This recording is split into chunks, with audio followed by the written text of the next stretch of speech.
आज हम डिस्कस करेंगे यूसेस ऑफ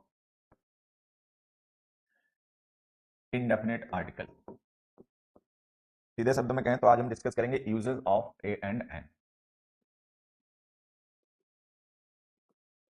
ठीक है, ये हमें डिस्कस करना।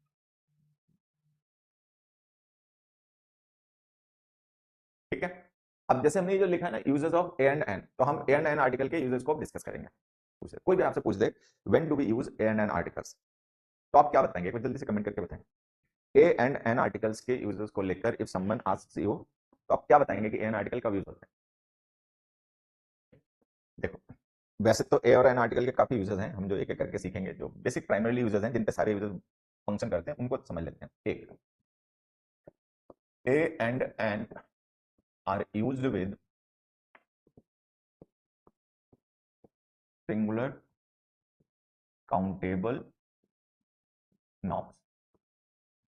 एन आर्टिकल्स का यूज हम करते हैं सिंगुलर काउंटेबल नाउन्स के साथ। एक तो ये ध्यान देना है। दूसरा याद रखना है, आर्टिकल एन इज यूज्ड, या पहले ए लिख देते हैं, article a is used with such words as begin with a consonant sound। Sound लिखा हुआ है, ठीक है, लास्ट में। Article an is used with such words as begin with a vowel sound।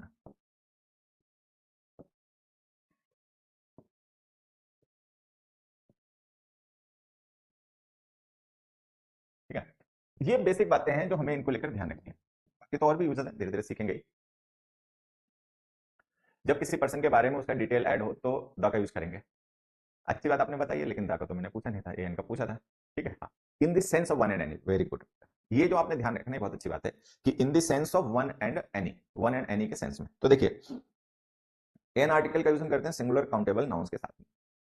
ठीक है, आर्टिकल ए का यूज हम करते हैं ऐसे वर्ड्स के साथ में जिनकी शुरुआत होती है किसी कॉन्सोनेंट साउंड से।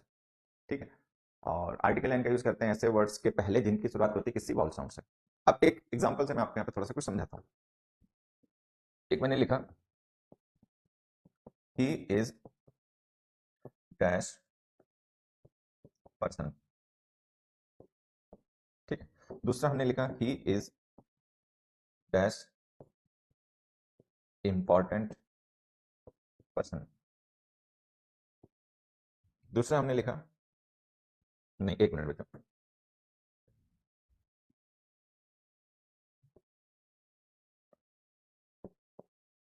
ही is dash, he is dash poet, या he is a dash person. दूसरा मैंने लिखा he is dash important person. तीसरा हमने लिखा he is dash very important person.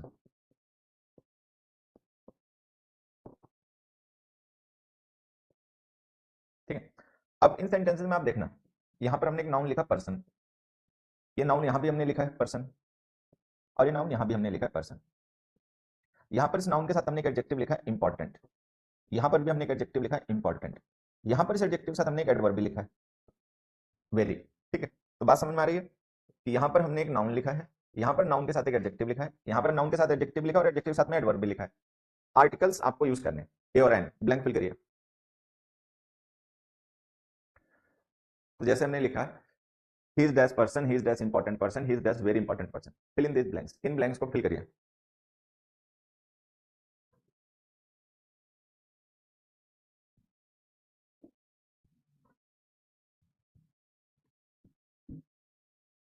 एक छोटी सी कंफ्यूजन है, कई बार बच्चे ऐसा पूछते हैं, हालांकि वो कंफ्यूजन होनी नहीं चाहिए अगर हम थोड़ा सा दिमाग यूज करें, लेकिन कई बार बच्चों को क्लैरिटी नहीं होती है, कॉन्फिडेंस नहीं होता, तो ऐसी चीजों को भी अपने आप समझ नहीं पाते और इसमें भी कंफ्यूज हो जाते हैं। ठीक है, धीरे धीरे क्लैरिटी बढ़ती है तो कॉन्फिडेंस आता है, तो फिर वो कुछ चीजें अपने आप भी समझना शुरू कर देते हैं। ठीक है, अब देखो, हमें पता है आर्टिकल्स हम नाउन के लिए यूज करते हैं, एडजेक्टिव के लिए नहीं यूज करते। जैसे एक एग्जांपल और देख लेते हैं। ही हो गया, एक एग्जांपल मैंने लिखा D, he is dash important, ठीक है, और ही इज डैश वेरी इंपॉर्टेंट। तो यहां पर आप देखोगे तो हमने इंपॉर्टेंट लिखा जो कि एडजेक्टिव है, यहां पर भी इंपॉर्टेंट लिखा जो कि एडजेक्टिव है, और वेरी लिखा जो कि एडवर्ब है, ठीक है। और हमने वेरी एडवर्ब को इंपॉर्टेंट एडजेक्टिव डिस्क्राइब करने के लिए यूज किया। यहां भी आर्टिकल लिखने की कोशिश कीजिए। तो ये हमारे पास 5 सेंटेंसेस हो गए। He is dash person, he is dash important person, he is dash very important person, he is dash important, he is dash very important. अब ये ब्लैंक फिल करिए, all 5, fill in this blanks, इन blanks को एक बार fill करिए।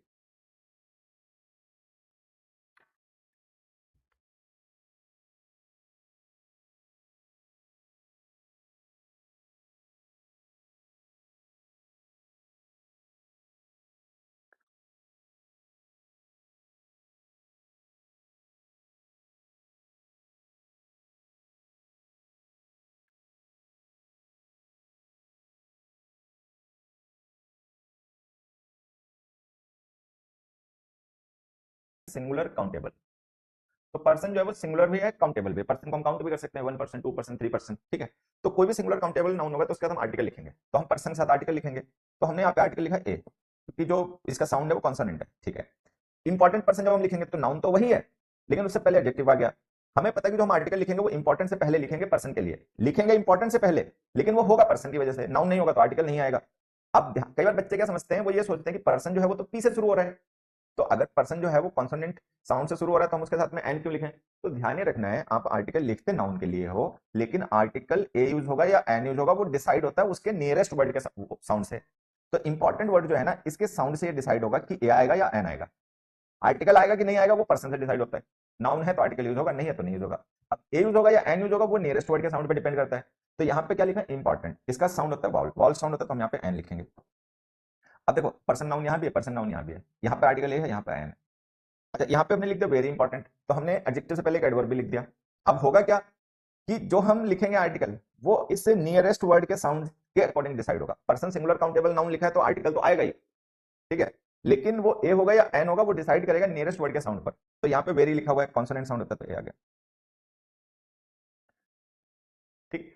तो कई बार बच्चे ये सोचते हैं कि हमने जैसे लिखा स्वीट ऑरेंज, तो वो सोचते हैं ऑरेंज नाउन तो ओ से शुरू होता है तो इसके साथ में एन क्यों नहीं लिखा, स्वीट ऑरेंज क्यों लिख दिया। तो भाई ये होता है कि जो ए एन आर्टिकल यूज होते हैं वो उस वर्ड के साउंड के अकॉर्डिंग यूज होते हैं जो उनके नियरेस्ट लिखा होता है, ठीक है।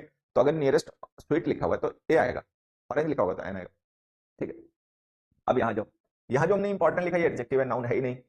आर्टिकल्स का यूज हम करते हैं सिंगुलर काउंटेबल नाउन्स के साथ। इंपॉर्टेंट एडजेक्टिव है, नाउन नहीं है, कोई आर्टिकल नहीं होगा।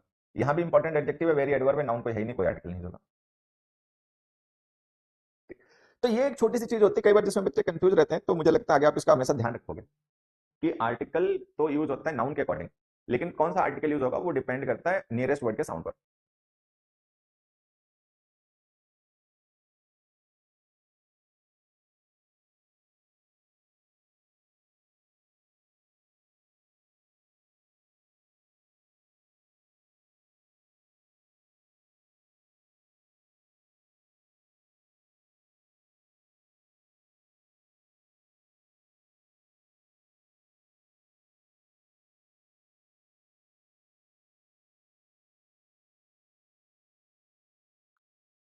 तो ये जो हमने लिखा ना, ही इज अ पर्सन और he is an important person, यहाँ पे पर्सन नाउन के अकॉर्डिंग आ गया, वहां पे नाउन नहीं था तो आर्टिकल नहीं आया। चलो आगे बढ़ते हैं, एक दो छोटी छोटी चीजें और समझनी है हमें पहले आर्टिकल से रिलेटेड, एन से रिलेटेड, फिर आगे बढ़ेंगे।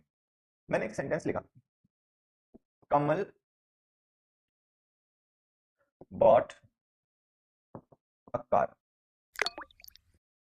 कमल हैज बॉट अ कार। दूसरा हमने लिखा Kamal can drive a car. अब आप देखोगे हमने यहाँ पे एक नाउन लिखा कार, यहाँ पर भी एक नाउन लिखा कार, इसके साथ हमने आर्टिकल ए लिखा है, इसके साथ भी हमने आर्टिकल ए लिखा है। क्या इन दोनों में आप कोई डिफरेंस देख सकते हो, कॉन्टेक्चुअल कोई डिफरेंस आपको दिखाई पड़ रहा है? अगर दिखाई पड़ रहा है तो बताना। जैसे हमने लिखा कमल हैज बॉट अ कार, तो कमल हमारा सब्जेक्ट हो गया, हैज बॉट वर्ब हो गए, कमल सब्जेक्ट हो गया, कैन ड्राइव वर्ब हो गए, Kamal can drive a car, Kamal has bought a car.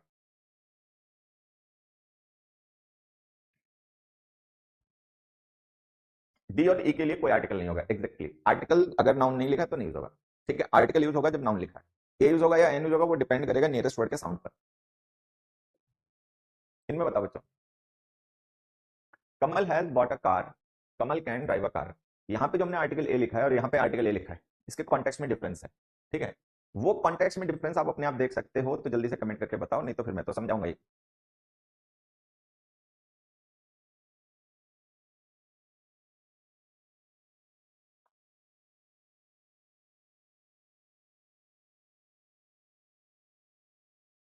अब देखो, यहाँ पे हमने लिखा कमल हैज बॉट अ कार, कमल ने कार खरीदी है, तो वो जो भी उसने कार खरीदी है वो कोई एक पर्टिकुलर कार होगी, यहाँ पे इसका मतलब है वन।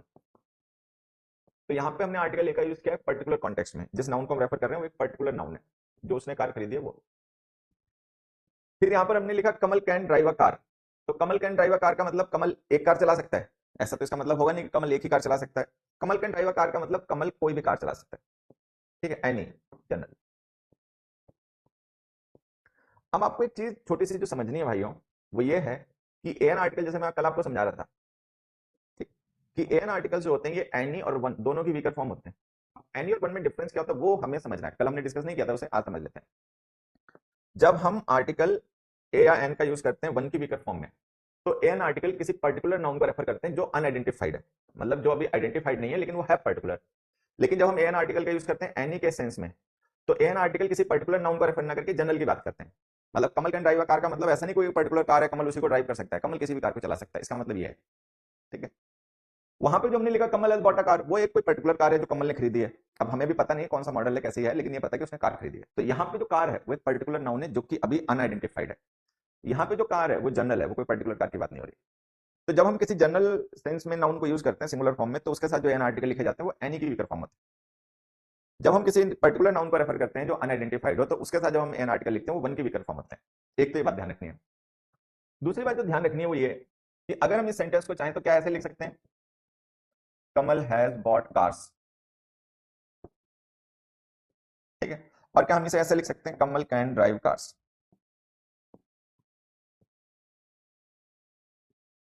किसका मीनिंग बदल जाएगा अगर हम कमल हैज बॉट अ कार को लिख दें कमल हैज बॉट कार्स, और हम कमल कैन ड्राइव अ कार को लिख दें कमल कैन ड्राइव कार्स, तो किस सेंटेंस का मीनिंग बदल गया और किसका सेम रह गया, बताना।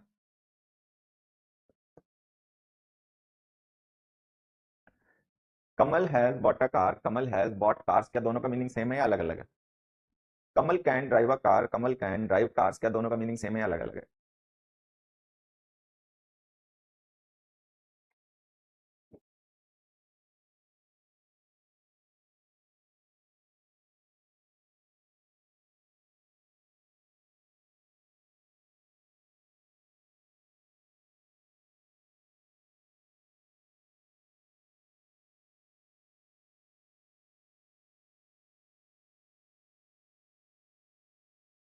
अब देखो, इस सेंटेंस का मीनिंग उस सेंटेंस के मीनिंग से बदल गया, इस सेंटेंस का मीनिंग इस सेंटेंस का मीनिंग सेम है, ठीक है। तो ये भी आपको समझना है कि जब हम एन आर्टिकल का यूज करते हैं एनी के कॉन्टेक्स्ट में किसी सिंगुलर नाउन के साथ, तो हम उस सिंगुलर नाउन को प्लूरल नाउन से भी रिप्लेस कर सकते हैं बिना मीनिंग चेंज किए, ठीक है। लेकिन अगर हम एन आर्टिकल का यूज करें किसी पर्टिकुलर नाउन के साथ में वन के कॉन्टेक्स्ट में, तो फिर हम उसको प्लूरल नाउन से रिप्रेजेंट मतलब बदल नहीं सकते, नहीं तो मीनिंग बदल जाएगा। तो ये भी ध्यान देने वाली बातें हैं, ये चीजें हमें आर्टिकल से रिलेटेड पता होनी चाहिए, बेसिक कॉन्सेप्ट्स हैं आर्टिकल्स के जो कई बार हमें पता नहीं होते। तो अगर हम लिखें कमल कैन ड्राइव अ कार को कमल कैन ड्राइव कार्स, तो सेम मीनिंग है। लेकिन अगर हम कमल हैज बॉट अ कार को लिख दें कमल हैज बॉट कार्स, तो फिर मीनिंग सेम नहीं, ठीक है। चलो आगे बढ़ते हैं, एक दो क्वेश्चन देखेंगे। Umbrella is of no use against storm, ठीक है। दूसरा, if you here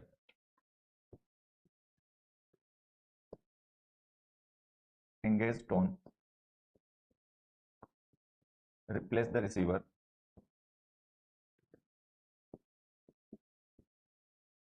and dial again।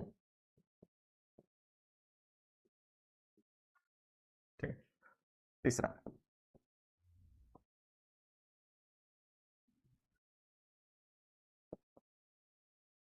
Basket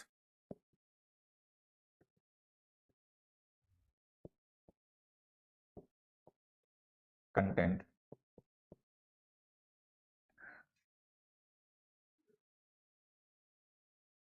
dark chocolate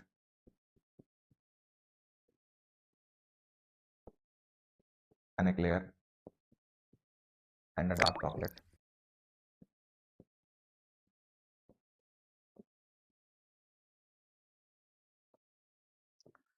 It is an electorate's duty to vote for development.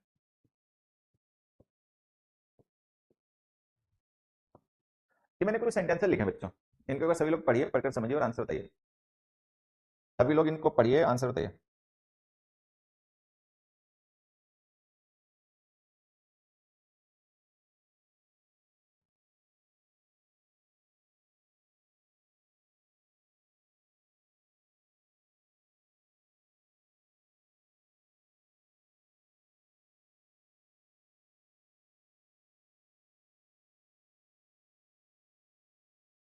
Answer बताओ बच्चों। ये जो सेंटेंसेस हैं इनको पढ़िए 30 सेकंड्स का टाइम लेकर और इनके ब्लैंक्स फिल करिए, आंसर बताइए।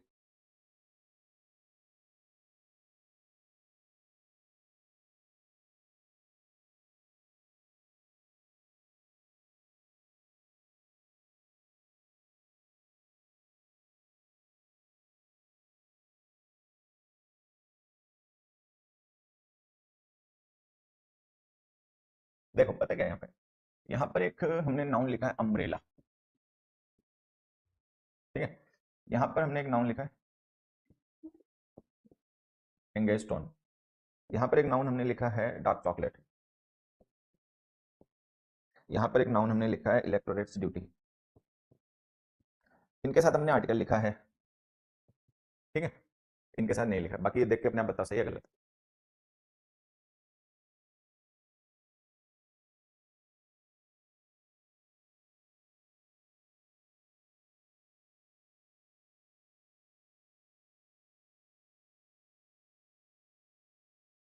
इनमें से फर्स्ट टू नहीं फर्स्ट थ्री, ये जो फर्स्ट थ्री क्वेश्चंस है ना, ये प्रीवियस ईयर पेपर्स में आए हुए हैं, आप लोग प्रैक्टिस करते होंगे तो आपको मिलते भी होंगे।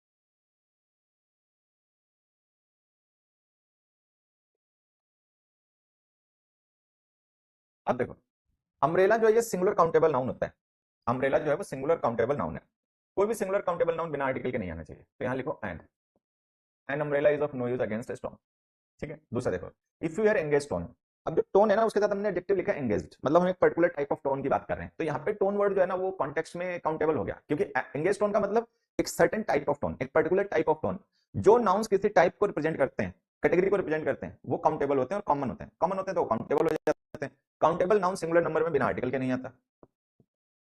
If you hear an engage tone replace the receiver and dial again, ठीक है। अगला देखो, the basket content an eclair and dark chocolate. अब देखो एक्लेयर होती है स्वीट टॉफी, ये प्रीवियस ईयर पेपर में आया हुआ क्वेश्चन है, और मुझे पता नहीं आप लोगों को तो नहीं ध्यान में होगा, ठीक है, अभी आपने तैयारी शुरू की होगी। ये आज से शायद 7-8 साल पहले एसएससी के प्रीवियस मतलब पेपर में आया हुआ क्वेश्चन है। जब इसकी कीज इंस्टीट्यूट्स ने बनाई तो कुछ ने इसका आंसर दे दिया था कि एक्लेयर की जगह एक्लेयर्स आएगा। वजह क्या है कि एक टॉफी होती है, आप सबने पढ़ा होगा, उसका टॉफी का मतलब ब्रांड है एक्लेयर्स, तो उन्होंने कहा एक्लेयर तो कुछ होते नहीं, एक्लेयर्स होता है, जबकि ऐसा है कि एक्लेयर शायद फ्रेंच वर्ड है और इसका मतलब स्वीट टॉफी होती है, काउंटेबल होता है। इंग्लिश में क्या है कि बहुत से वर्ड जो है वो दूसरी लैंग्वेज से आ गए हैं, फ्रेंच के वर्ड हैं, लैटिन के वर्ड हैं, जर्मन के वर्ड हैं, जापानीज भी हैं, इंडियन भी हैं, कुछ अपने हिंदी शब्द भी हैं। तो एक्लेयर जो है ना वो स्वीट टॉफी होती है, काउंटेबल है, इसके साथ जो हमने एन लिखा वो ठीक है एकदम। यहाँ जो डार्क चॉकलेट लिखा है काउंटेबल नाउन है, अनकाउंटेबल नाउन है, चॉकलेट है, शुगर है, ये सब अनकाउंटेबल होते हैं, तो ये गलत है। तो ये जो हमने ए लिखा है ना बच्चे, ये एक गलत है, क्यों? क्योंकि ये अनकाउंटेबल नाउन है, अनकाउंटेबल नाउन के साथ में ए एन आर्टिकल नहीं आते। ठीक है, एन आर्टिकल किसके साथ आते हैं? जो सिंगुलर काउंटेबल नाउन हो, ठीक है ना, सिंगुलर काउंटेबल नाउन के साथ। तो ये जो हमने लिखा है ये सिंगुलर है लेकिन काउंटेबल नहीं, तो ये गलत हो गया। फिर हमने लिखा इलेक्टोरेट ड्यूटी। अब यहां पर आपसे मैं छोटा सा क्वेश्चन पूछ रहा हूं, आप लोग बताना कि ये एन हमने किसके लिए लिखा है, इलेक्टोरेट के लिए, ड्यूटी के लिए? एन हमने किसके लिए लिखा है, इलेक्टोरेट के लिए या ड्यूटी के लिए?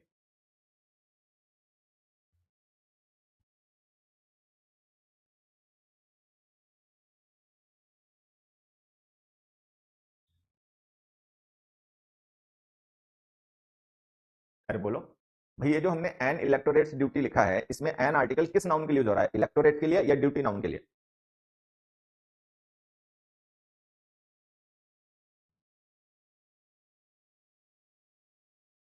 अरे पढ़ चुके मूर्खों, आंसर दिया करो, जो पढ़ा दिया जाता है उसका तो आंसर दो, रिवीजन करो, नोट्स बनाओ। मैंने आपसे क्या कहा था कि इंग्लिश पढ़ने के दो तरीके हैं।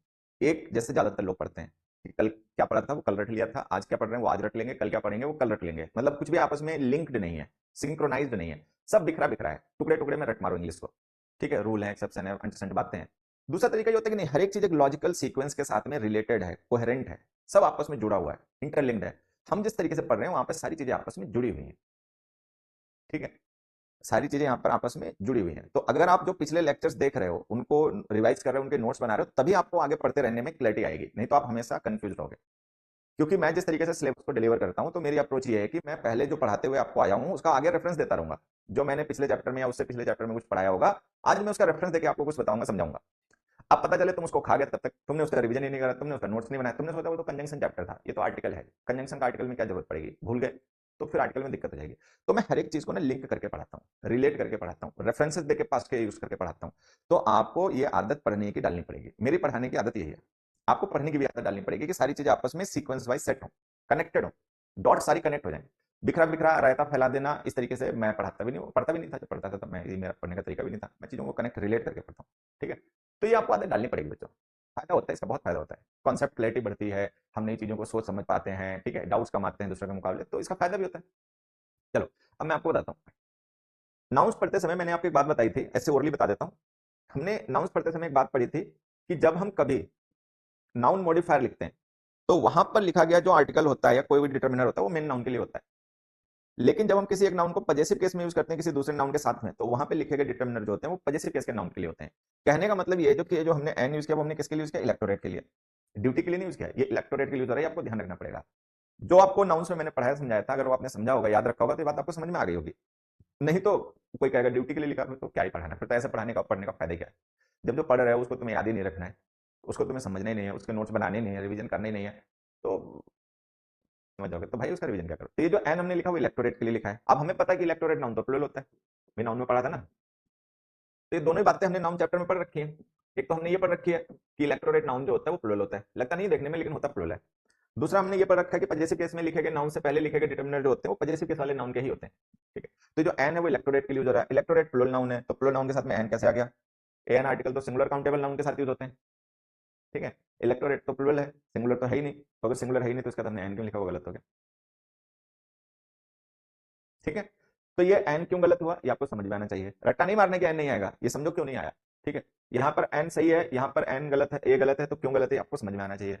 एंगेज टोन के साथ एन हमने लिखा तो क्यों लिखना पड़ा ये समझ में आना चाहिए। अम्ब्रेला के साथ एन लिखा तो क्यों लिखा ये हमें समझ में आना चाहिए। द कपिल शर्मा शो, हाँ याद आया एग्जाम्पल उसमें समझाया था। ठीक है।